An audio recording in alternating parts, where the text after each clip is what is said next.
마태복음 5장 33절에서 37절까지 말씀입니다.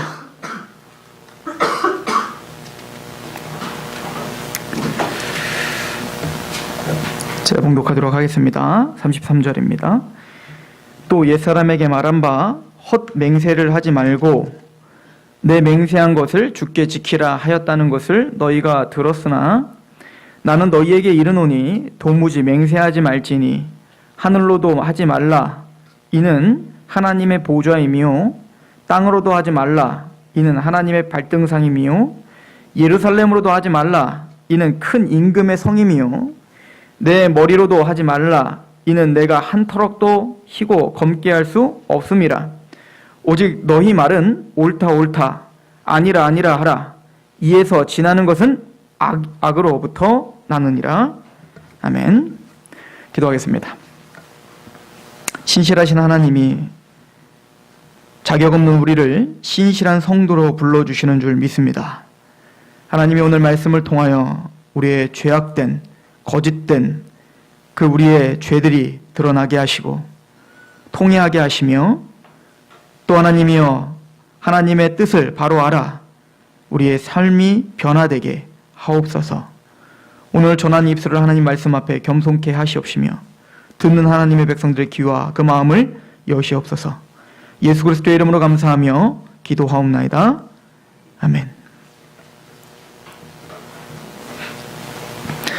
오늘은 산상수훈 16번째인데요.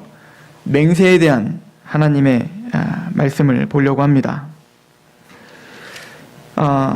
지금 산상수훈에서 가르치고 있는 그 큰 맥은 율법은 이렇게 가르쳤지만 나는 이렇게 가르친다는 말이 아니라고 했죠. 구약시대에는 구약시대의 율법이 가르치는 바에 그 율법을 말했던 하나님의 그 의미가 있어요. 하나님이 율법을 가르쳐 주신 그 본질이 있는데 그 당시에 바리새인과 서기관들은 그 율법, 하나님의 말씀의 본질을 잃어버린 채 자신들이 정해놓은 율법들도 아닌 조항들, 그다음 유전이라고 하는데 그것들을 정해놓고 그거를 지키는 자는 하나님의 사람, 지키지 않는 사람은 하나님이 아닌 사람이라고 정해버린 그런 것들을 하나님이 지금 하나하나씩 부시고 있다라고 했습니다. 오늘 맹세에 대한 이야기도 마찬가지인데 오늘 특별히 오늘 본문에 또 옛사람에게 말한 바 헛 맹세를 하지 말고 내 맹세한 것을 주께 지키라 하였다는 것을 너희가 들었으나 이런 계명을 여러분들이 한번 구약을 한번 눈 씻고 찾아보세요. 이런 계명이 있나? 하나님은 이런 율법을 가르쳐 준 적이 없어요. 이것은 바리새인과 서기관들이 자기들이 만들어낸 어떤 율법을 가르쳐 주고 있는 거예요. 그런데 이 바리새인과 서기관들은 이렇게 말을 했던 본질적 의미가 있었던 거예요. 뭐냐면 계명 중에 여러분들 세 번째 계명이 뭔지 아십니까? 10계명 중에 좋은 주락교를 나오면 다 아시는데 여호와의 이름을 망령때 일컬지 말라라는 거예요. 여호와의 이름을 망령때에 일컬지 말라라고 하는 계명이 있어요. 우리는 이 계명을 너무 그냥 쉽게 생각합니다. 나는 하나님을 망령때 일컬지 않았어. 난 하나님을 욕한 적도 없고 하나님 앞에 원망도 안 하려고 얼마나 자제했는데, 그러나 이 세 번째 계명은 그런 협소한 계명이 아니에요. 자, 왜 그런가? 오늘 이 맹세하지 말라라고 하는 계명과 하나님이 여호와의 이름을 망령때 일컫지 마라, 이 세 번째 계명, 대단히 중요한 계명이죠. 이 계명과 어떻게 연결되어 있는가를 한번 보십시오. 신명기 6장 13절에 보시면 내 하나님 여호와를 경외하며 그를 섬기며 그의 이름으로 맹세할 것이니라. 우리가 맹세할 때는 누구의 이름으로 맹세하는 거라고요? 여호와의 이름으로 맹세하는 거예요. 그런데 우리가 그 맹세를 해놓고 지키지 않아 버리면 그건 내가 욕보이는 게, 내가 욕되는 게 아니라 누가 욕보이는 거죠? 여호와의 이름으로 그 맹세를 보증을 한다고 했던 여호와의 이름이 어떻게 되는 거예요? 망령때 일컫게 되는 거예요.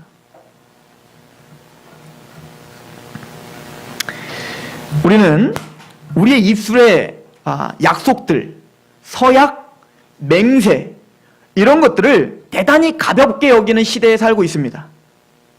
그리고 이것이 저와 여러분들에게 얼마나 큰 또 위협적인 죄인지를 전혀 의식하지 못하고 그냥 살아가고 있어요. 말하는 게 쉬우니까. 또 말한 것을 지키는 게 쉬우니까. 그냥 타협하며 살아가는 거예요. 그런데 이 위선자들, 바리새인과 서기관들, 이 위선자들도 자기들 그런 존재인 걸 압니다. 삶으로. 그러다 보니 이 하나님의 거룩한 맹세에 대한 이 계명, 여호와 이름을 망령되이 일컫지 마라 라고 하는 이 위험 있는 이 계명을 자신들의 생각과 수준에 타협하여 새로 만들어낸 거예요. 얼마나 우습게 만들었는지 한번 보세요. 마태복음 23장 16절에 보시면 화 있을진저 눈먼 인도자여 너희가 말하되 누구든지 성전으로 맹세하면 아무 일이 없거니와 성전에 금으로 맹세하면 지킬지라 하는도다. 어리석은 맹인들이여 어느 것이 크냐 그 금이냐 그 금을 거룩하게 하는 성전이냐 너희가 또 이르되 누구든지 제단으로 맹세하면 아무 일이 없거니와 그 위에는 예물로 맹세하면 지킬지라 하는도다. 맹인들이여 어느 것이 크냐 그 예물이냐 그 예물을 거룩하게 하는 제단이냐. 그러므로 제단으로 맹세하는 자는 제단과 그 위에 있는 모든 것으로 맹세하며 또 성전으로 맹세하는 자는 성전과 그 안에 계신 이로 맹세하며 또 하늘로 맹세하는 자는 하나님의 보좌와 그 위에 앉으신 이로 맹세하며. 이 무슨 얘기냐면 그 당시 바리새인과 서기관들이 성전을 두고 내가 맹세합니다. 요거는 괜찮다는 거예요. 요거는 어겨도 괜찮은데 성전에 금이 발라져 있는데 그 성전에 금으로 맹세하면 안 된다라는 법칙을 만들었어. 이 누가 만든 법칙입니까 도대체? 또한 제단을 두고 내가 제단을 두고 맹세하오니 이거를 못 지킨 건 괜찮아. 그런데 제단 위에 예물을 내가 두고 맹세한다. 이거는 지키면 안 된다. 못 지키면 안 된다. 도대체 이런 법률을 누가 만들었냐고요. 도대체 제단이 큰 거예요? 그 제단의 위에는 예물이 큰 겁니까? 아니 성전이 큰 거예요? 아니 성전 안에 있는 금이 큰 겁니까? 어떤 게 더 크지? 지금 그걸 물어보는 게 아니에요. 지금 하나님은, 주님은 이 바리새인들의 이 꼼수를 지금 지적하고 있는 거예요. 예수님의 말은 너희들이 무엇을 두고 맹세하든 너희들이 맹세하는 것은 그 성전이든 금이든 제단이든 예물이든 아니면 나를 두고 맹세합니다. 내 부모를 두고 맹세합니다. 내 직업을 두고 맹세합니다. 또 뭐예요? 여러분들 맹세 자주 하는 게 뭐 있어요? 하여튼 뭐든 그 맹세는 모두가 다 하나님과 연관되어 있다는 것을 알으라는 거예요. 유대인이었던 필로는 유대인들에게 이렇게 가르쳤더라고요. 하나님의 이름으로 말고 부모나 피조물로 맹세하는 것은 옳다. 요건 다 꼼수예요. 하나님의 율법을 인간의 지혜로 피해가려고 하는 꼼수라고요. 하나님은 맹세 자체에 대단히 큰 의미를 부여하고 있다는 것을 우리는 먼저 아셔야 됩니다. 또한 우리가 약속하고 맹세하는 것들은 다 하나님과 결부되어 있다는 것을 아셔야 돼요. 오늘 본문을 보십시오. 34절 나는 너희에게 이르노니 도무지 맹세하지 말지니 하늘로도 하지 말라 이는 하나님의 보좌이며 땅으로도 하지 말라 이는 하나님의 발등상이며 예루살렘으로도 하지 말라 이는 큰 임금의 성이며 내 머리로도 하지 말라 이는 내가 한 터럭도 휘고 검게 할 수 없다. 무슨 얘기입니까? 내 머리터럭 하나로도 내가 머리카락을 두고 맹세하노니 이것도 하지 말라는 거예요.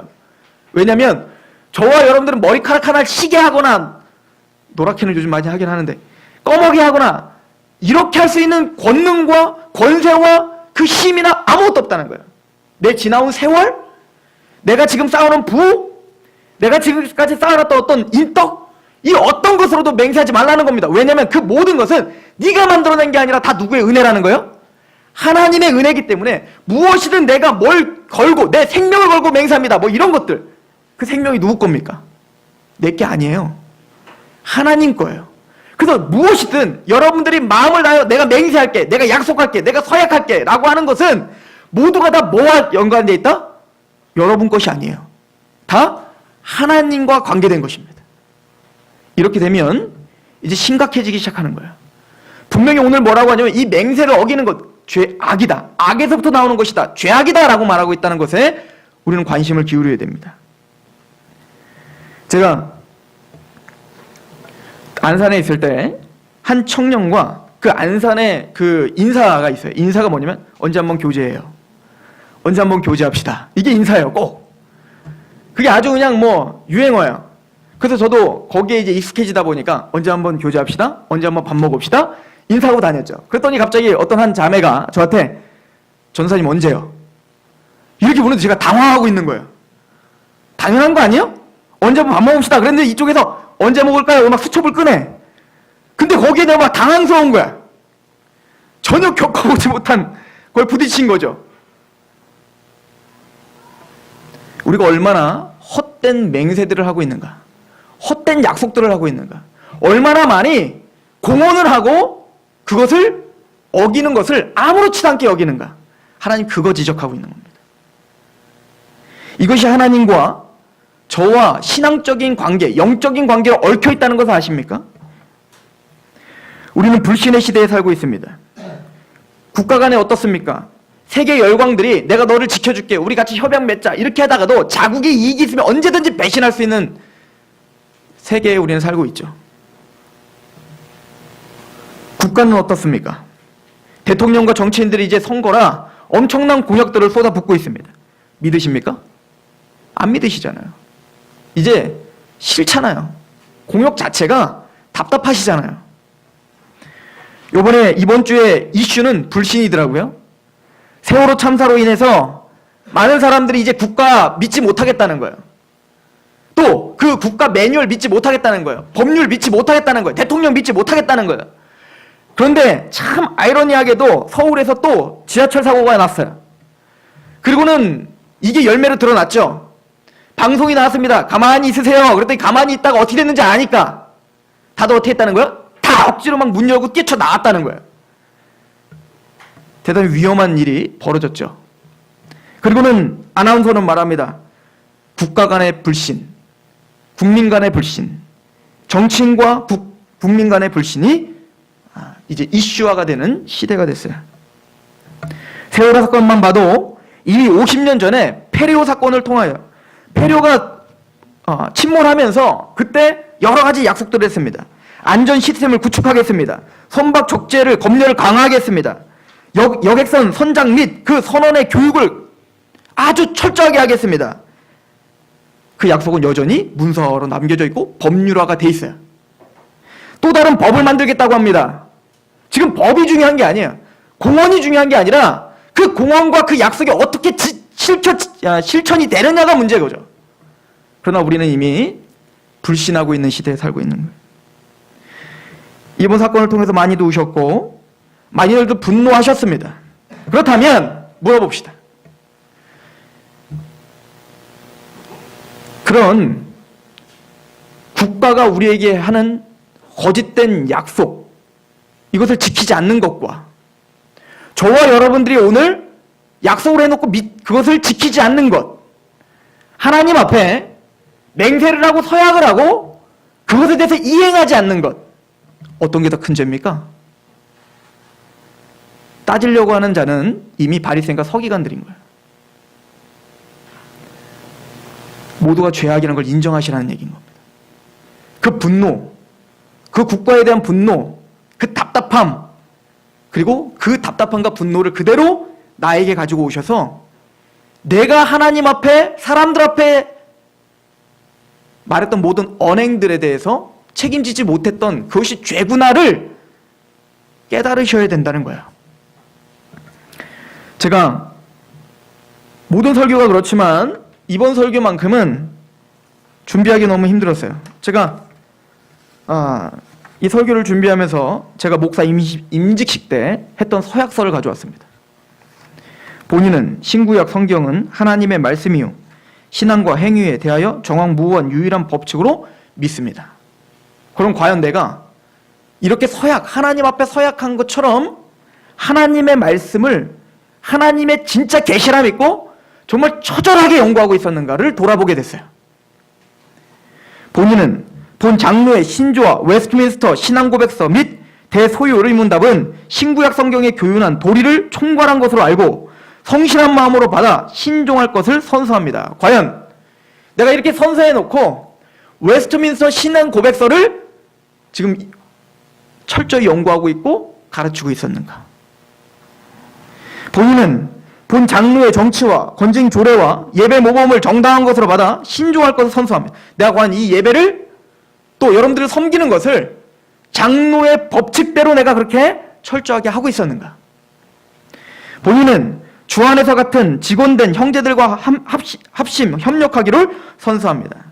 본인은 목사직을 구한 것이 오직 하나님을 사랑하는 마음과 그 독생자 예수 그리스도의 복음을 전파하여 하나님의 영광을 나타내고자 하는 마음 때문임을 고백합니다. 내가 그렇다면 이 고백답게 그 십자가에 감격하여 그렇게 목사직에 열정을 내고 있었는가?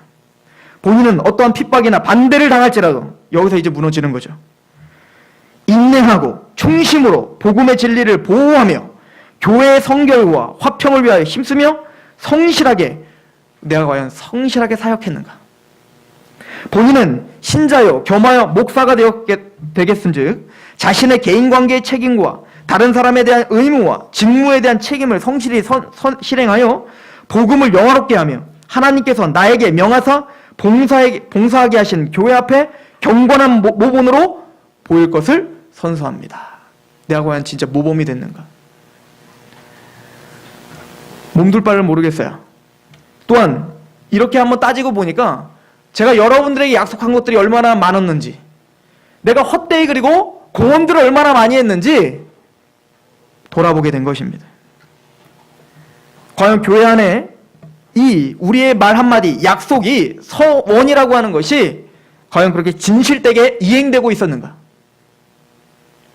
저는 지금 목사 임직 선언서만 말했지만 장로 임직 선언서가 있어요. 안수 집사 임직 선언서가 있어요.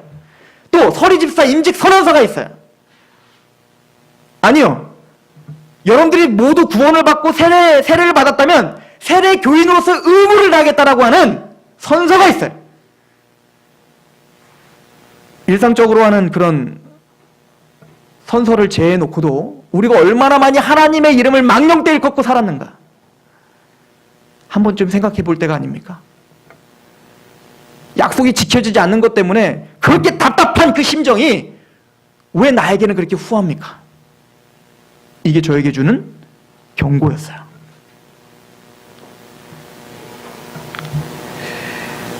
오늘 말씀을 통해 하나님의 율법의 심히 깊고 넓은 의미를 우리가 묵상해야 될 때가 됐습니다. 마태복음 5장 33절에 또 옛사람에게 말한 바 헛 맹세를 하지 말고 내 맹세한 것을 주께 지키라 하였다는 것을 너희가 들었으나 나는 너에게 이르노니 도무지 맹세하지 말지니 하늘로도 하지 말라 이는 하나님의 보좌이며 땅으로도 하지 말라 이는 하나님의 발등상이며 예루살렘으로 하지 말라 이는 큰 임금의 성이며 내 머리로도 하지 말라 이는 내가 한 터럭도 희고 검게 할 수 없음이니라. 그렇다면 이것은 이제 더 이상 맹세하지 마세요 라고 하는 건가요? 아니요. 하나님은 맹세 자체를 금지한 적이 없어요. 아브라함의 엘리에셀 그 종에게 이삭의 아내를 데려와라 그러고는 사타구니에 몸과 손을 얹어놓고 맹세를 합니다. 또 야곱이 하나님 앞에 맹세하는 장면이 있습니다. 서원하죠. 하나님이여 내가 이곳에 다시 베델로 하나님이 아무 사고 없이 이곳에 데려오시면 내가 하나님 앞에 10분의 1을 드리고 당신은 나의 하나님이 될 것입니다 라고 서원합니다. 하나님 그것을 금한 적이 없어요. 오케이, 받아들이십니다. 그럼 신약에도 수두룩하게 사도들이 맹세하는 장면들이 나옵니다. 또한 예수님이 그 제사장과 그 바리새인들이 예수님을 그 고소를 할 때 맹세하죠. 내가 맹세하면서 예수님이 고발합니다 라고 말할 때 예수님이 그들을 정죄한 적이 없습니다. 그걸 그냥 받아들이십니다. 맹세는 금지된 것이 아니에요. 그러면 주님은 왜 이렇게 말씀하셨을까요?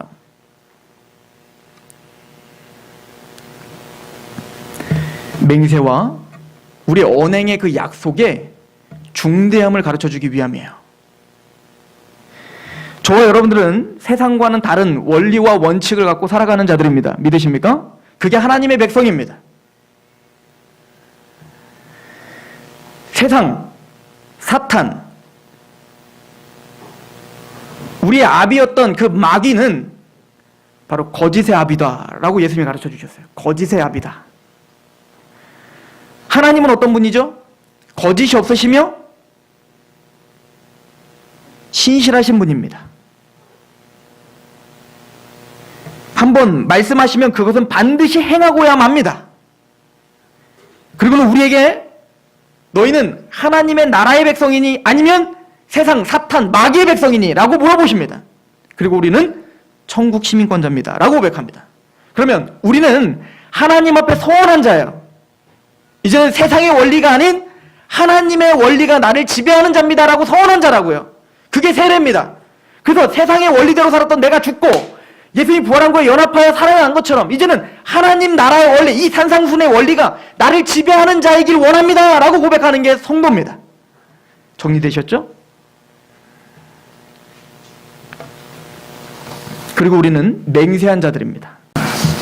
이사야서에는 하나님께서 우리를 맹세하심으로 구원하셨다라고 써 있습니다. 그리고는 말합니다.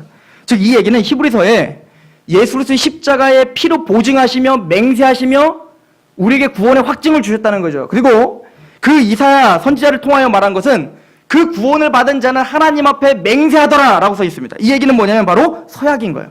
내가 하나님의 백성입니다 라고 서약인 거죠. 우리가 만약에 적국에 살고 있다가 그 아곤이 우리를 위해서 우리를 구원하러 왔습니다. 그리고 우리는 뭡니까? 적국에 투항하지 않고 하나님 나라를 기다렸던 자입니다 라고 했다면 우리는 그들이 갖고 온 하나님 나라에서 갖고 온 그 법칙과 그 원리대로 살겠습니다라는 서약을 할 겁니다. 왜? 우리는 하나님 백성의 그런 하나님의 민족들이기 때문에 그렇습니다. 마찬가지로 저와 여러분들은 구원을 받은 그 즉시 하나님 앞에 맹세한 자들이 되었습니다. 그리고 오늘 말씀을 더 중압감 있게 받는 사람들이 된 거죠. 오늘 말씀의 핵심은 바로 이겁니다. 우리 야고보서를 보시면 야고보 사도도 그의 구원받은 자의 삶에 대한 이야기를 하면서 이렇게 강조를 하고 있습니다. 5장 12절에 내 형제들아 무엇보다도 맹세하지 말지니 하늘로나 땅으로나 아무 다른 것으로 맹세하지 말고 오직 너희가 그렇다고 생각하는 것은 그렇다 하고 아니라고 생각하는 것은 아니라 하여 정죄받음을 면하라. 그리고 오늘 예수님이 하신 말씀과 연결 지어보세요. 너희는 아니라 하라, 옳다 하라. 이게 무슨 얘기죠? 아니면 아닌 거고 옳으면 옳은 거예요. 보세요. 여러분들에게 내가 맹세하고 내가 진짜 맹세, 나는 앞으로 안 할 거라고 맹세, 내 생명 걸게, 내 전 재산 걸게, 이런 사람들의 거의 특징이 뭐죠? 불신이 생긴 사람이에요. 하나님은 그것을 지금 지적하고 있는 것입니다. 하나님의 성도, 하나님의 백성은 하나님을 닮아가는 것처럼 옳다 아니라 명백한 거예요. 그냥 맹세하지 않더라도 그 한마디를 하면 그냥 그렇게 될 거라고 믿어지는 사람이 되라는 거예요. 이게 바로 구원받은 자의 삶의 태도입니다. 꼭 이거와 같아요. 제가 결혼을 하고 우리 장인어른을 대할 때마다 참 존경스러운 게 많아요. 항상 웃으시고 항상 밝고 사랑이 많아요. 그래서 장인어른을 처음 제가 인사를 하러 갈 때 저는 악수를 하려고 했어요. 이렇게. 그때 갑자기 확 끌어안으시더라고요. 그렇게 사랑이 많고 또 선생님이니까 굉장히 예의도 바르시고 그런 분이 우리 처남을 한번 날로차기로 그냥 한번 패대기를 한 적이 있대요. 흥분을 해서 그냥 막 달려가고 그냥 거의 뭐 드롭킥을 하듯이 막 그때 온 집안이 놀랬대요. 그 이유는 딱 하나였습니다. 거짓말이었어요. 거짓말. 하나님이 그런 마음인 것 같습니다. 구원받은 저와 여러분들에게 우리가 어떻게 살아야 되는지, 구원을 받았다면 진실되이 살기를 원하는 것 같아요. 하나님은 하나님의 백성, 저와 여러분들에게 자신의 죄됨을 깨달아 하나님 앞에 내 한마디가 얼마나 권세가 있는지. 왜냐하면 하나님은 보십시오. 야곱이 이스라엘이라 되기 전에 야곱이란 칭함이 있을 때, 즉 욕심장이, 도둑, 세상이었죠. 그런 야곱이란 칭함이 있을 때 야곱은 수두룩하게 거짓말하며 살았습니다. 형을 속였고 아버지를 속였고 하나님은 그를 그냥 내버려 뒀습니다. 그런데 야복강가에서 하나님을 만나고 이스라엘이라는 칭함, 저와 여러분들이 갖고 있는 그 이스라엘, 성도라는 칭함, 하나님과 함께 이긴 자라고 하는 칭함을 받은 이후에 야곱이 베델에서 서원을 했습니다. 하나님, 내가 이곳으로 다시 돌아오면 11조를 내고 이곳에 내가 제단을 쌓고 이곳은 하나님의 집이 될 것입니다. 그런데 야곱이 이스라엘이 되자마자 어떻게 된 겁니까? 베델까지 가기 전에 세겜에 멈춰서 그곳이 괜찮아요. 살만한 거예요. 그 사람들이 잘해줘요. 하나님은 야곱에게 날라차기를 한 거예요. 그래서 엄청난 일이 벌어졌죠. 살인이 벌어진 거예요. 자기 딸 디나 강간 사건이 일어나고 또 살육하는 일이 벌어지고, 그리고는 하나님은 말합니다. 너는 나에게 약속한 베델로 가라. 저와 여러분들이 하나님의 백성이라면 하나님은 반드시 우리를 진실되게 만드실 것입니다. 그게 날라차기일지라도 그 날라차기는 사랑인 거예요. 하나님 앞에 우리 스스로가 점검하는 한 주간이 되시기 바랍니다. 내가 얼마나 헛된 이야기들을 많이 하고 살았는가, 하나님께 내가 서운한 것이 무엇인가. 하나님이 찾는 자들에 대한 이야기를 하고 말씀을 마치겠습니다. 시편 15편 1절. 여호와여, 주의 장막에 머무는 자가 누구며 주의 성산에 사는 자가 누굽니까? 우리입니다. 예루살렘, 교회, 예수 그리스도 안에 있는 우리입니다. 그들은 누굽니까? 정직하게 행하며 공의를 실천하며 그의 마음에 진실을 말하며 그의 혀로 남을 허물하지 아니하고 그의 이웃에게 악을 행하지 아니하며 그의 이웃을 비방하지 아니하며 그의 눈은 망령된 자를 멸시하며. 잘 들어보십시오. 여호와를 두려워하는 자들을 존대하며 그의 마음에 서원한 것은 해로울지라도 변하지 아니하며 이자를 받으려고 돈을 구워주지 아니하며 뇌물을 받고 무죄한 자를 해하지 아니하는 자이니 이런 일을 행하는 자는 영원히 흔들리지 아니하리라. 하나님은 저와 여러분들이 진실된 자녀가 되길 소망하십니다. 하나님 그렇게 저와 여러분들을 빚어 가실 거예요. 그렇게 성장하시기 바랍니다.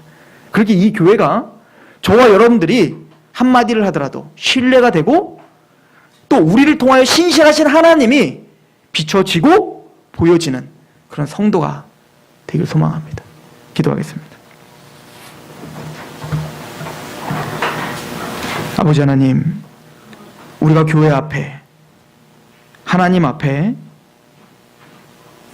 예수 그리스도의 십자가로 구원을 받아 감사와 감격을 갖고 자발적으로 하나님께 서원한 자들이지 않습니까? 주여, 우리를 불쌍히 여겨서 머리털 하나도 희게 하거나 검게 할 수 없는 무능한 우리를 도와주셔서 우리가 더 신실한 자들이 될 수 있도록 우리를 인도하시며 붙잡아 주옵소서. 때로는 그렇게 만들어가는 것이 우리에게 힘들고 어렵고 또 포기해야 될 것이 많다 할지라도 그 마음에 서원한 것을 지킬 줄 아는, 그래서 하나님 앞에 충성되다라고 칭함을 받는 그런 귀한 하나님의 자녀들이 되게 하옵소서. 그렇게 하실 하나님을 기대합니다. 예수 그리스도의 이름으로 감사하며 합니다. 아멘. 우리 하나님 앞에 찬양합시다.